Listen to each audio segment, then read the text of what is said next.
You just get like fun off the punch? Well, the whole team's like it. Either you have a sense of humor or go home, one of the two. The whole team's like it. Well, that's very awkward. You are really good with the puns. You are amazing with the puns. There we go. Coolest gadget on the Orc. Oh, this is, can I ask Graham? Okay. Graham? Coolest gadgets on the boat. Yeah. Orc 7 and Orc 8, we have the low light cameras that are coming on, which are for searching at nighttime and that kind of stuff. They're really, really, really cool. And then basically just if you take the boat as a whole, the way it performs in really, really rough seas, it's really, really awesome boat. So the whole boat is really, really cool. Throw me under the ship there, eh? I know, I'm completely forgot what I was going to do. All right, let's go upstairs. Okay.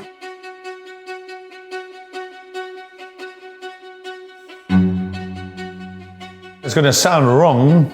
Not everybody is the right fit to go and do rescue. It's a challenge that we face. So we track our data quite closely. We've got a system that tracks the movement of every crew member once they train, all their requirements, their learning, how long they've been on station, how long they take to qualify for certain things. We try and track as much as possible. But the understanding who's going to leave when, some people get work, they've been on sea rescue 20 years, they get a job opportunity, they're gone.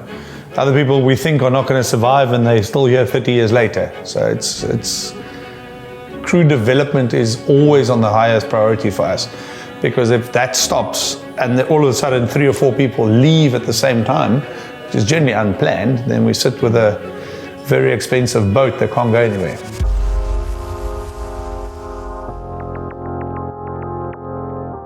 We got 5 different classes of vessels. We've got the class 5, which is any boat that's inland, because no matter what they do, they're going to hit land if something goes wrong. It's the lowest risk as far as maritime safety goes. Class 4, the jet ribs, which we run inshore in the surf. Class 3 and your class 2 are the big rubber ducks. Class 1 is the Orc. For the people that put the work together, they're such cool people that they have to come up with such cool stuff, serving such a purpose in South Africa. That's how I used to introduce my lessons during the water safety years. I would ask the kids, do you know the NSRI? And they'd be like, no, but do you see the red boats at the sea? And when somebody drowns and then they go and save that person, we're like, yeah, the red and white boats, that's NSRI. So the capabilities of the boat it's incredible. It's obviously changed the game for the way we do our rescues and how far we can go out to do those rescues. I think it's also really made a difference, especially for our stations that have to handle bigger calls and bigger boats. Having a vessel like the Orc means that we can do so much more than what we used to. Coolest thing about the Orc?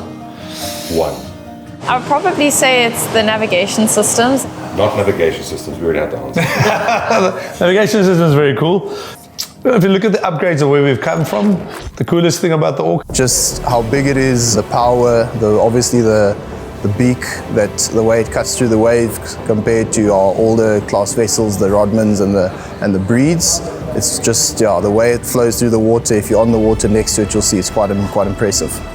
the quietness of her compared to the older craft. Yeah, it's stepping from a city Golf to a GTI Golf. In theory, they're all the same, but all of a sudden you've got power steering, you've got fuel-injected motors, and you've got speed, and you don't hear it. So the biggest fun part that we had with the first trial is everybody tried to drive the new boat the same way they skipped the old boat.